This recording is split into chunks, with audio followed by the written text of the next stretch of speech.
You're listening to the Fresh Hell podcast. Fresh Hell contains stories of a disturbing and often graphic nature and is intended for a mature audience. Please don't let your kids listen to this, or they might turn out like us.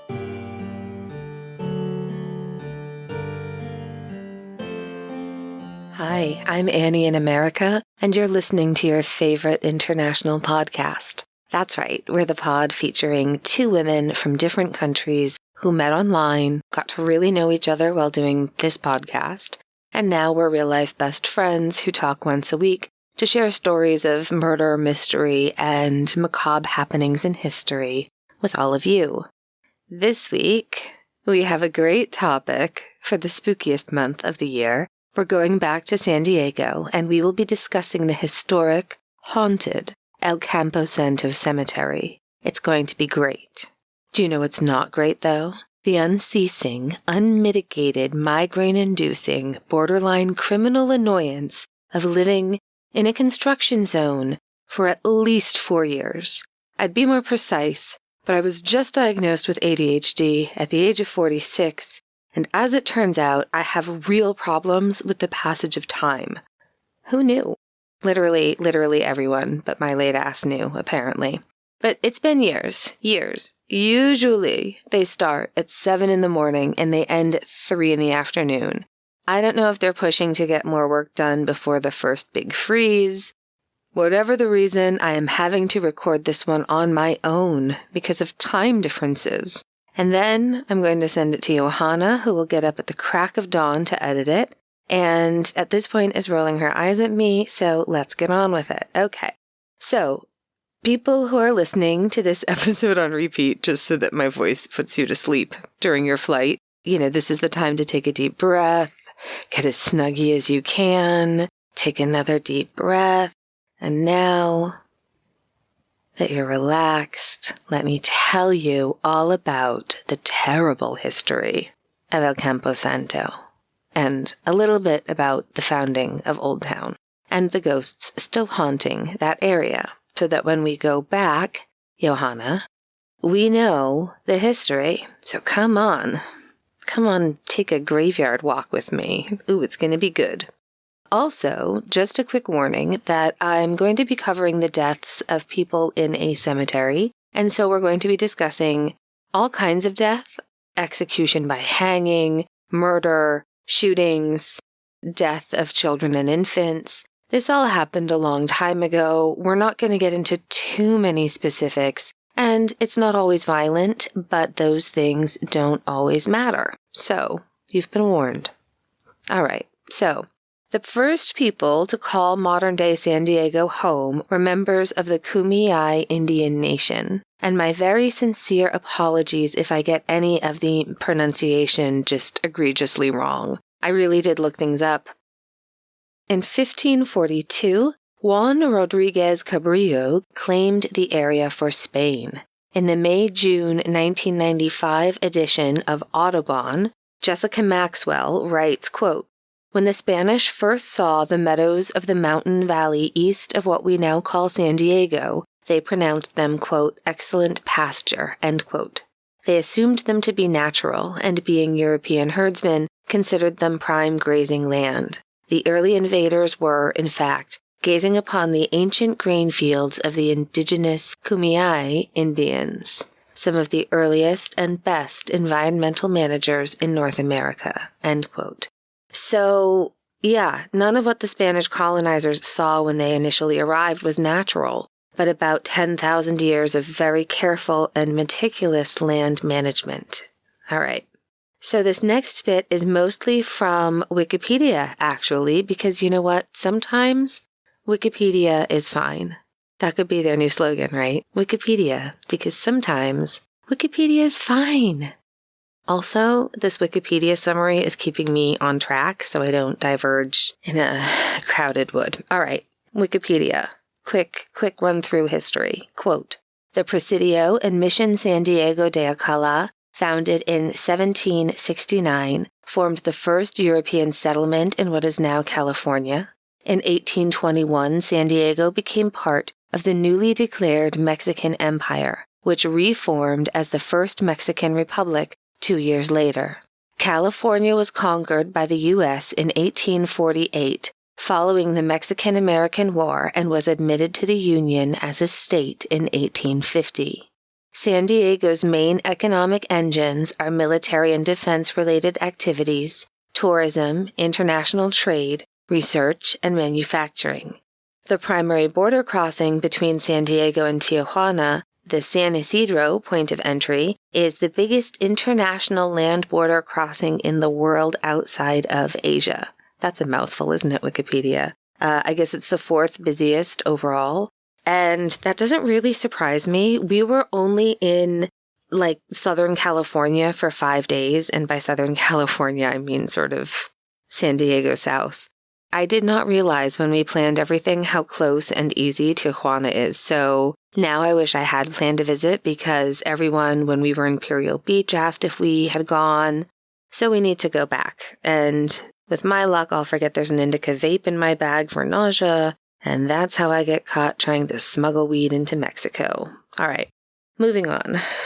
Today you can visit Old Town, which we did on Halloween. Again, not planned. And we loved it. This is from oldtownsandiego.com. Quote, in 1968, the State of California Department of Parks and Recreation established Old Town State Historic Park to preserve the rich heritage that characterized San Diego during the 1821 to 1872 period. The park includes a main plaza, exhibits, museums, and living history demonstrations. Historic buildings include La Casa de Estudio, La Casa de Bandini, La Casa de Altamirano Pedrodena, and the Mason Street School, San Diego's first one-room schoolhouse. Just up the hill from Old Town San Diego Historic Park, you'll find Heritage Park, where several of San Diego's most notable Victorian homes have been relocated and authentically restored to their original splendor. Just a short walk down San Diego Avenue is the Whaley House, an officially designated haunted house, the Little Adobe Chapel on Conda Street, the first church in Old Town San Diego, and El Campo Santo on San Diego Avenue, an 1850 Catholic cemetery. End quote.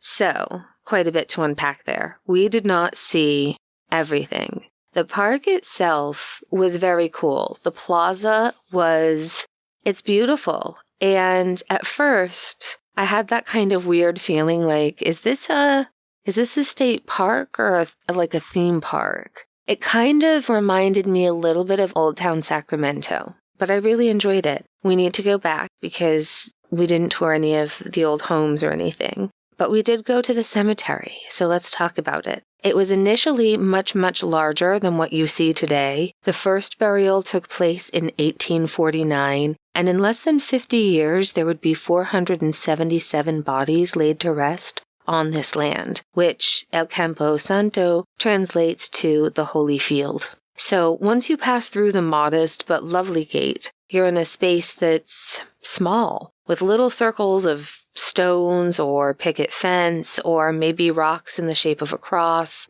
Nothing feels terribly permanent, and there's a reason for that. The very first grave, we don't have a lot of info, but what we do have is one of the many signs, I guess would be the right word. It's sort of a laminated information sign about the person who they know was buried somewhere near there at some time. So the first one is, and this is done by the Historical Society. And so the first one is, quote, in memory of Juan Adams, died November 1849, rest in peace, first burial in El Campo Santo. And then Johanna, we're not going to talk about every single grave in the cemetery because that's difficult and complicated, and you need to go and see for yourself some of them, obviously. But I couldn't not mention this one. This one just says, in memory of the unknown German who died at the hospital, December 11, 1871, R.I.P. And then underneath it says, very little is known about this man. What we do know is that he was born in Germany and was single. How he came to San Diego and died is a mystery. Many strangers and paupers were buried here at El Campo Santo. All right, let's talk about Anita Gillis. So this quote is from California's Oldest Town by Lillian Whaley. She is describing the funeral of Anita Gillis. Anita was a local 9-year-old girl who had died of scarlet fever. And here she's describing one of the early burials at the cemetery. Quote, I remember the funeral procession of little Anita Gillis as it wound across the plaza on its way to the old church. The child lay in a tiny white coffin which rested on a small white table. The cover was off and the coffin and table were filled with flowers. 6 little girls dressed in white with wreaths on their heads carried the table.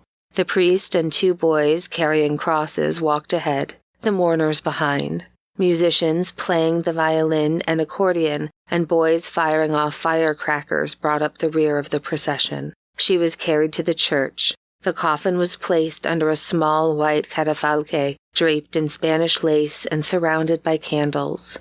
A simple, solemn mass was said. She was carried to the old cemetery nearby and buried, and a simple white wooden cross bearing her name, etc., was erected at the head of her grave. End quote. That's incredibly sad, and of course at that time scarlet fever had about a 20% mortality rate. Fun fact, well, not a fun fact, but a fact, is around the same time in 1849, the famous composer Johann Strauss died in Vienna from scarlet fever. So let's talk a little bit more about scarlet fever.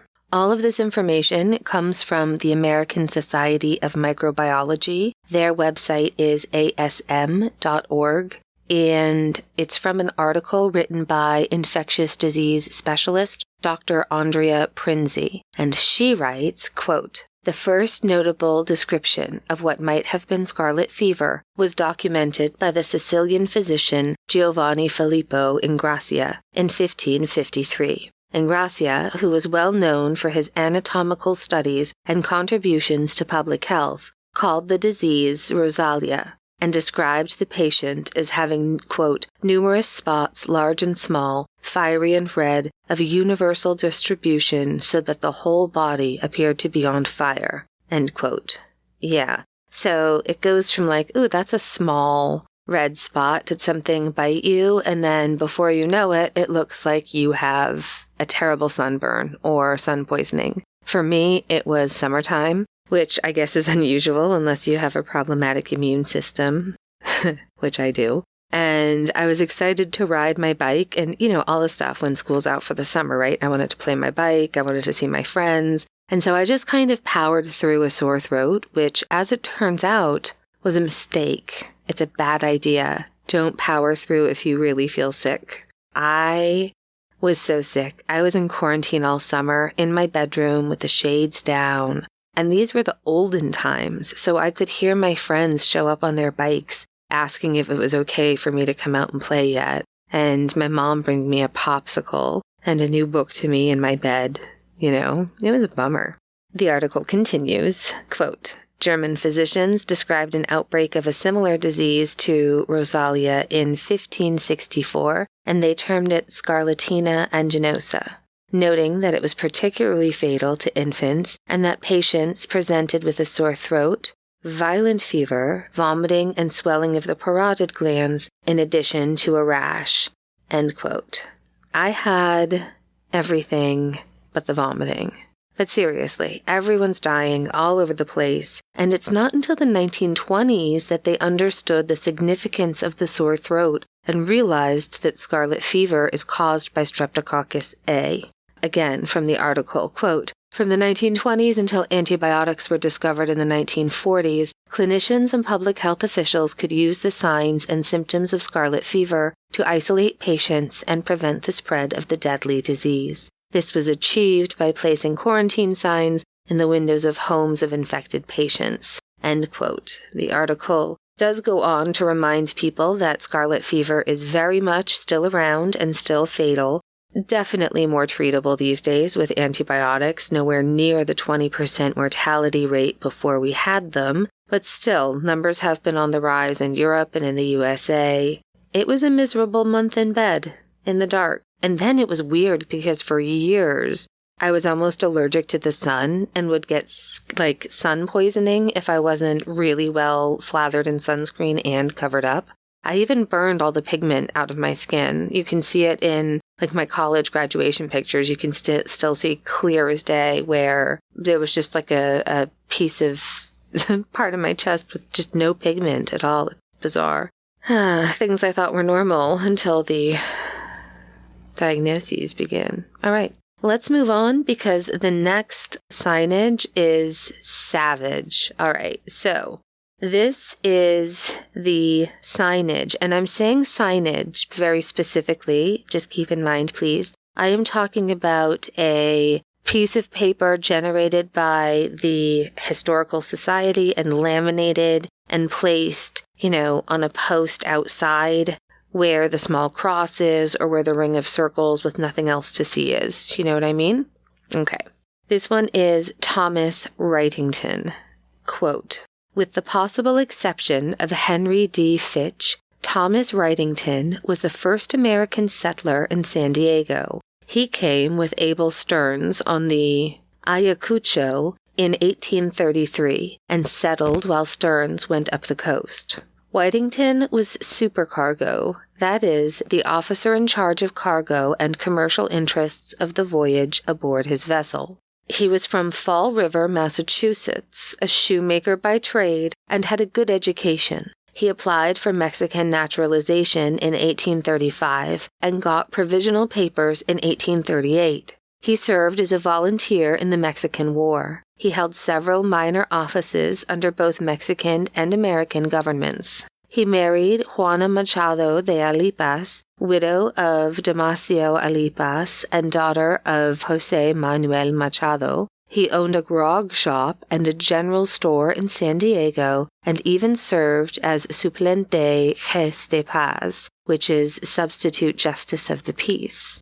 Circumstances surrounding his death are sketchy at best, but according to the journal of visitor Richard Dana, quote, he fell from his horse and was found nearly eaten up by coyotes, end quote. Allegedly, this occurred somewhere near the El Cajon Rancho. His widow Juana died in 1901 and is buried in Cavalry Cemetery, now known as Pioneer Park in Mission Hills, end quote.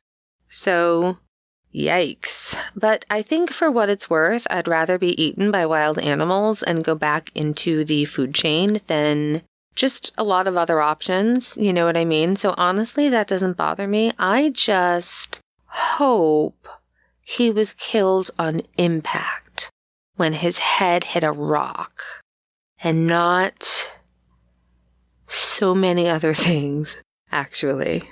Okay. Next, we have... Oh, this one's interesting. Okay. Bill Marshall and Juan Verdugo, hanged December 13, 1851. Bill Marshall was an American man married to the daughter of a local Indian chieftain. He was a renegade sailor from Providence, Rhode Island, who had deserted from a whaling ship at San Diego in 1844. A whaling ship, Johanna.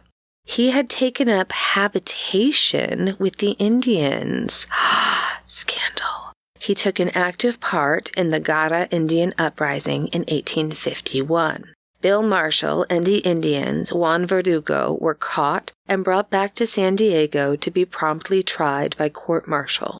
Marshall was found guilty and thus sentenced to hang, as was Juan Verdugo. The Indian acknowledged his guilt, but Marshall insisted he was innocent. At 2:00 in the afternoon, a scaffold was erected near the old Catholic cemetery. The men placed in a wagon, the ropes adjusted about their necks, and the wagon moved on, leaving them to strangle to death. End quote. Yeah. Okay, so let's lighten things up a little bit. I mean, not too much. It's still awful. Don't get me wrong. But this marker left me with some questions. Okay, so this isn't one of the laminated ones with like facts from the Historic Society. This one looks older, for sure. It's more permanent. It's on wood. It's like a little wooden plaque. And it says, At first I thought it said sacked to the memory, but it doesn't. It says sacred, which I think we can all agree makes so much more sense. So it says, sacred to the memory of John Stiles, who came to his death from a bullet from a revolver. And here's where things take a little bit of a turn for me. It continues. It was one of the old-fashioned kind and brass-mounted, and such is the kingdom of heaven. That's it. So, let's read it one more time, top to bottom, as the writer intended. Sacred to the memory of John Stiles, who came to his death from a bullet from a revolver. It was one of the old-fashioned kind and brass-mounted, and such is the kingdom of heaven. Really? Like, was there a sign-making deadline and someone in the Historic Society was like, oh no, John Stiles, wait, what happened to him? And then someone else in the Historic Society was like, oh, he came to his death from a bullet. And he's like, yeah, it was a bullet. And he's like, from a revolver. Right, from a revolver. It was one of the old-fashioned kinds and brass-mounted. I've never seen such a literal... Wait until you all see it. I'm going to share it on all the things. And then underneath that, like as an afterthought, it's just this ampersand, and then such is the kingdom of heaven. I'm going to make that my new signature for email. Just, and such is the kingdom of heaven. Apropos of nothing. Ugh, I have questions. Also, what the fuck happened to John Stiles? Well, you've already told us that he came to his death from a bullet from a revolver, and that it was one of the old-fashioned kinds, but like, okay. All right. Now we need to move to another of the earliest and perhaps the most violent deaths that we know happened on the grounds of the cemetery. Because the next death is one that I had never heard of, and now I'm really glad I know more. I'm talking about the death of Antonio Garra, Garra. And the following information, we found a lot of good articles on. I found so many things. We'll list them all in our sources, but the best, the one that made it the easiest for me to understand was this one. So this is the one I'm going to share with you. This is from courthousenews.com. There's an article called, it's entitled, quote, Antonio Garra Day celebrates history of Native American resistance. The annual event celebrates the little-known history of 19th century Native American resistance leader Antonio Garra, the spirit of resistance of Native American people and their culture in Southern California, by Sam Ribicoff, March 20th, 2023. And this is just excerpts, it's not the entire article. Quote, before the annual Antonio Garra Day celebration on Saturday, about a dozen people met at the El Campo Santo in Old Town San Diego to visit the grave of Garra, an advocate and organizer for the rights and sovereignty of Native Americans in Southern and Baja California in the 19th century. A bundle of sage burned in a coffee mug while the Lord's Prayer was sung in the Cupeño Lounge, accompanied by a traditional gourd rattle, a fitting tribute to Garra and an affirmation of the continuance of the culture that his executioners tried to destroy. Garra was a leader and translator for the Cupeño people, a Native American group who lived in what's now the Warner Hot Springs area in the northeastern part of San Diego County, in a tumultuous time in the early 1850s, right after California gained admission into the U.S. In need of revenue, the city of San Diego began collecting property taxes on Native American tribes in the area in 1850. Native communities agreed to pay the tax, but when the city came back in 1851, demanding even steeper taxes, the communities refused, and the city began confiscating animals and property. It was basically a land grab. Garra organized a coalition of native nations spanning from San Diego to Baja California and out to the Colorado River, joining the Quechan people's fight against the U.S., known as the Yuma War. With the Quechan, Garra's forces stole a herd of sheep from Americans crossing the Colorado River. 5 Americans were killed in the raid, which caused mass hysteria and paranoia when news reached San Diego. when Gara returned to the Warner Springs area, a contingent of his forces attacked a ranch. The next day, a volunteer militia of Americans from San Diego deployed to find Gara. Along the way, the militia burnt down the Cupeño village of Cupa. They found Gara weeks later and tried him for robbery, murder, and treason, even though he was not a U.S. citizen. Gara was convicted of the robbery and murder charges and was executed on January 11th, 1852, by a firing squad composed of a contingent of the militia that had destroyed Cupa and captured him. Gara's last words while forced to kneel in front of his open grave were reported to be, quote, "Gentlemen, I ask your pardon for all my offenses and expect yours in return," end quote. I also thought that this passage was really touching. It's just very poetic, and this is from the Hidden San Diego website in an article about Antonio Gara by David Johnson, and he writes, quote, "On the afternoon of January 19, 1852, Cupeño tribal chief Antonio Gara was marched with his hands bound to a newly dug grave in the local San Diego Catholic cemetery. He was accompanied by a Catholic priest who, as they walked, invited him to pray for his soul. Gara repeatedly declined, and observers noted that Gara appeared to know more Latin than the priest. Kneeling in front of his own freshly dug grave, Gara was repeatedly urged by his captors to offer some last words of remorse for his deeds. In answer, Gara finally said, quote, "Gentlemen, I ask your pardon for all my offenses and accept yours in return." Seconds later, he was executed, end quote.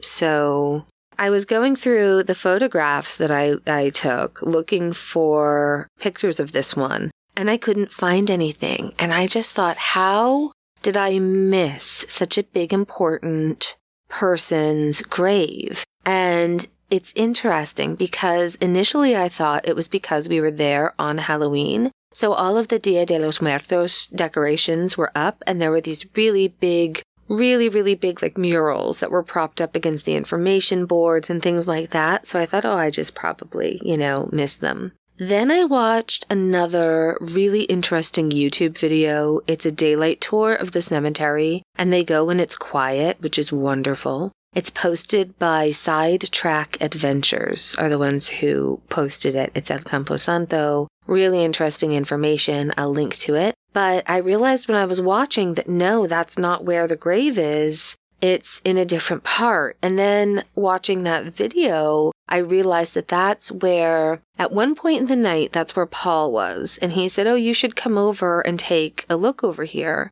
And I so vividly remember that moment, but I don't know why I didn't go over. I was like, no, I'm good here. And I said to him just the other day, because we were getting ready to do this episode, and I said, do you think there was anything hinky there, or do you think I just didn't feel like walking over to you? And he said, yeah, you probably just didn't want to come over, which is, it's true, probably. I was probably tired, you know what I mean? Now I'm wondering if I was avoiding it, because now that's like, the haunted corner, and it's the one area I didn't go to, so coincidence? Maybe. We didn't have a lot of time. We hadn't pre-planned anything. We just arrived there before dark, and it closes at dark. So we were kind of in a rush, and the vibe was a little weird. I'll share some video in the Facebook and on my social. But because you could hear nightclubs starting to, get the party started, you'll see what I mean. It's just, you're in this really solemn kind of, the vibe is like, I don't know. It just felt funny. It just had strange vibes. And I don't know if it's the disconnect from listening to the music, and hearing like a bass, like club music in a cemetery that was throwing me, or if it was Halloween, if I was just tired, it was the end of the night. I don't know. I want to go back. I want to stay at the very close by and rumored to be haunted Cosmopolitan Hotel, which looks amazing in Old Town. And then, stay for Dia de los Muertos, and then do some exploring after that when things get quiet, right? All right, let's talk about some more of these interesting souls that were laid to rest in this graveyard. Next, we have Felicitas Pedrorena. She was buried April 12, 1880. Quote, I have given ecclesiastical burial to Felicitas, unmarried, age 35 years, daughter of Miguel Pedrorena and Maria de Jesus, Indian. Quote, Juan Pujol, priest. It is indicated that Felicitas is the illegitimate daughter of Miguel Pedrorena. Miguel is also buried in El Campo Santo. End quote. Well, all right, but doesn't that just suck? Like, the only thing that we know about you is that you were illegitimate? Our next grave is a very well-known one. I'm talking, of course, about James, a.k.a. Yankee Jim Robinson. Kind of a weird name for a French Canadian, like just this giant, I think he was like blonde or strawberry blonde guy. But he found himself in trouble in the summer of 1852 because he and a couple of friends had stolen a boat.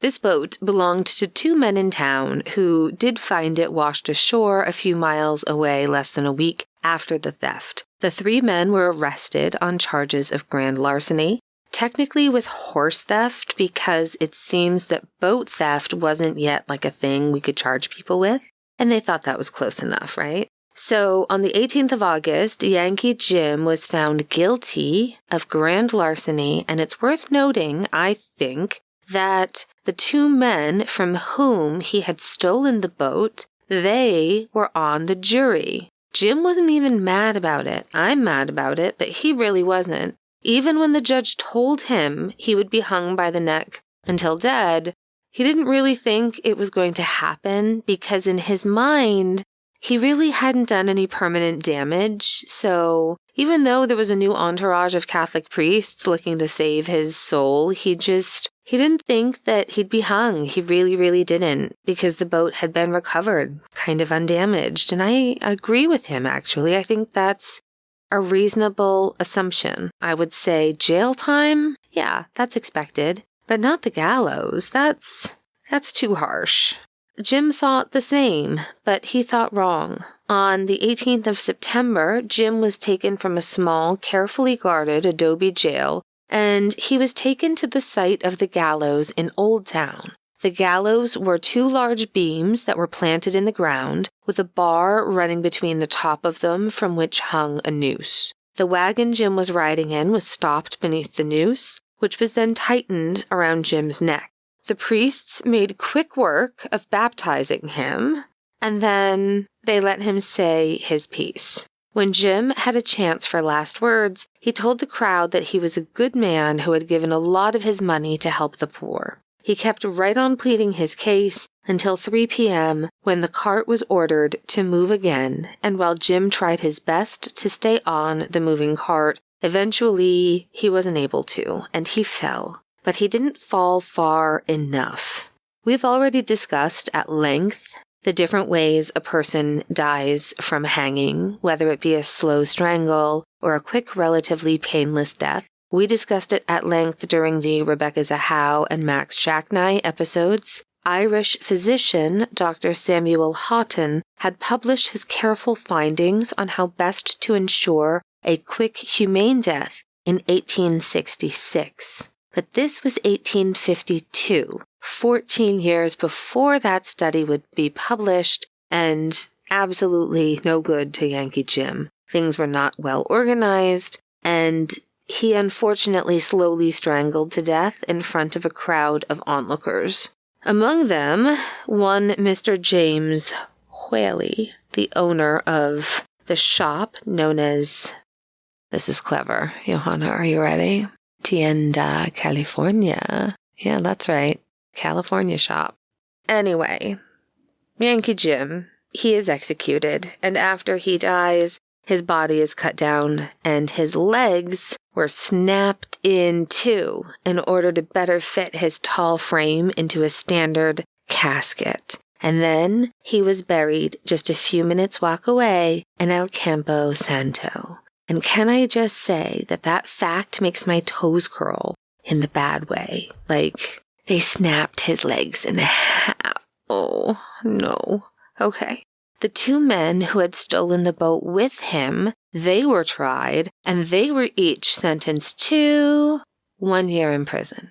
This really does, I feel, have all the makings of an angry spirit, don't you think? This feels like maybe a righteous haunting. And if you look into this crime, it's also very vague what kind of boat it was. Most accounts say it's a rowboat, but I've also seen several reports that say it was the only boat in town, which at first I was like, oh, maybe that's why they hung him because, he didn't steal a boat, he stole the boat, but I don't think that's right either. And then I also saw in more than one account that he had stolen a schooner, like 3 men, which maybe, but regardless, they got it back.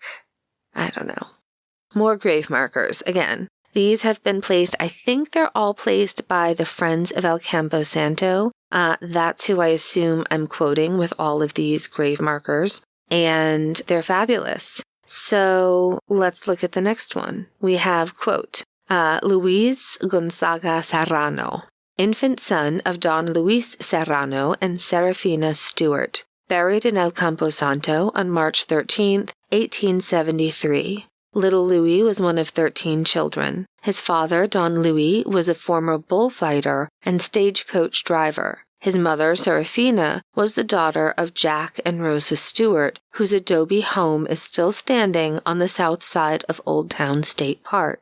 End quote.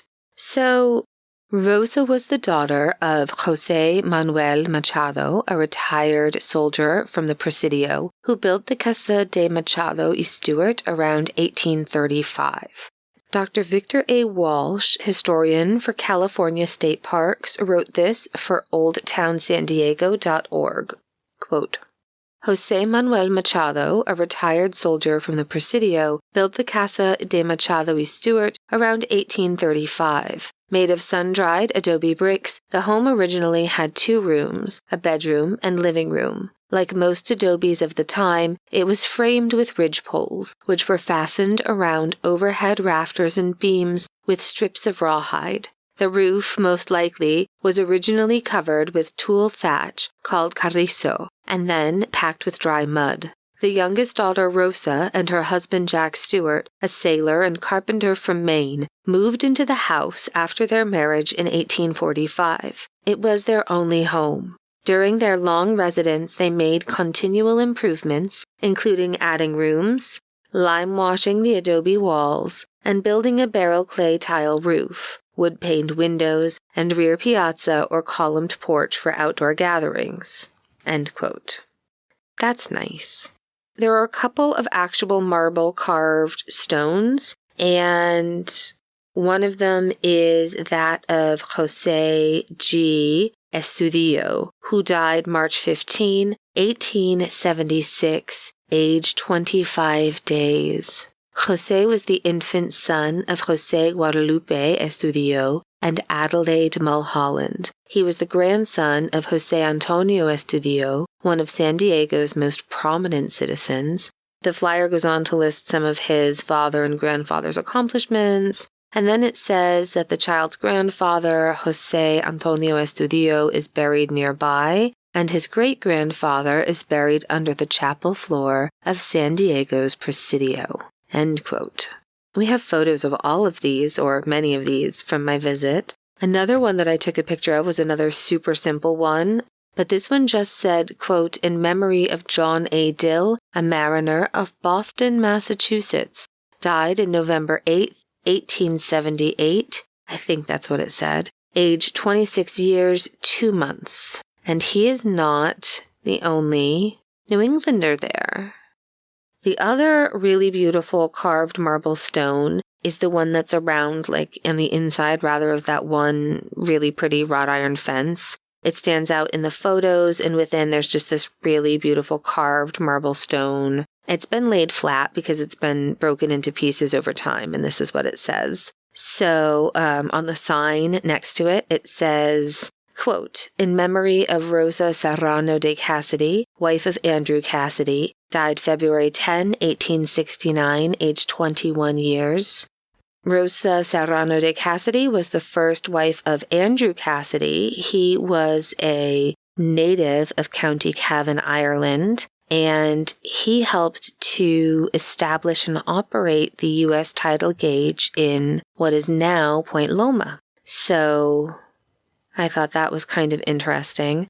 Hers is one of the few remaining headstones in the cemetery, that are an actual marble carved headstone. The original wooden ones would have all rotted away by now. The headstone is cracked because of an earlier restoration, and then it was put flat on the ground in order to preserve it. There is a discrepancy in the dates of her death. She's listed as dying on February 10th, 1869, and being buried on 11th of February, according to the Book of the Dead, but her headstone, which we can actually see, lists her date of death as September 10th, 1869, and there's no real explanation for this discrepancy that they can find. Carved on her grave, quote, "Una y veinte veces vi de flores sembrar el campo. Era joven. Fui llamada a Dios. No llores por mí." End quote. And that translates to, quote, "1 in 20 times I saw the fields planted in flowers. I was young. I was called to God. Do not cry for me." End quote. As time moved on, burials dwindled in this cemetery and then stopped altogether, but life in Old Town San Diego did not. In 1894, a road for a horse-drawn streetcar was built through the cemetery, and over time this road became known as San Diego Avenue. In 1933, the San Diego Historical Society got together because, yikes, and they built a brick wall around the cemetery, trying to make more of a clear division between the cemetery and the sidewalk. And this is when the neighbors started being bothered, which did not improve when the roads around the cemetery were fully paved in 1942. And if you're wondering, wait, they put all these roads down, they paved things, they built sidewalks, they built homes and businesses. They moved all those graves before they paved them, right? They did not. There are graves under all of those areas and at least one bar and many, many parking spaces. And all of a sudden, people who lived on former cemetery land for generations were suddenly having problems, like their lights were flickering, other electronic interference. Cars parked over graves wouldn't start, and if you drove over a certain area in the road where there might be a grave, your car will stall. Maybe it'll start up right away. Maybe you need to have it towed. Who can say? Freezing, bone-chilling cold spots are felt around the area of the cemetery, and that is a very expensive and desirable climate to live in for the precise reason that it is never bone-chillingly cold. Native American or Mexican men are also often seen in the area and thought to be real until they suddenly vanish. Much more alarming is reports of a tall, dark, ominous shadow who appears often, and many believe this is the angry and restless spirit of Yankee Jim. Often, visitors will see someone that looks just like an employee in a really good period costume, who then vanishes in an actual blink as you get closer to them. Is it a woman in white? Is it Yagarona? Who could she be? There's also a Native American in older style dress who seems absolutely fine, actually zero creep factor at all, really, until you notice that he is floating. That's never good. In 1993, equipment was brought in that uses ground-penetrating radar to look underneath the road and sidewalk and around the cemetery. And what did they find? At least 20 graves under San Diego Avenue and 13, mostly children's, graves on Linwood Street. The neighborhood finally had enough of the paranormal activity, so in 1996 they pooled their money to have a Catholic priest come and exorcise the cemetery. I have a lot of questions about that last sentence too, but apparently it worked and the activity calmed down. But it didn't stop.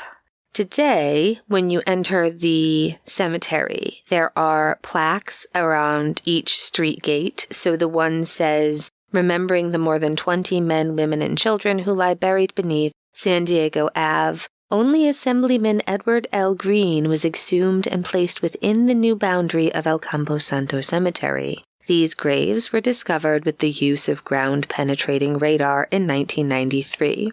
Rest in peace.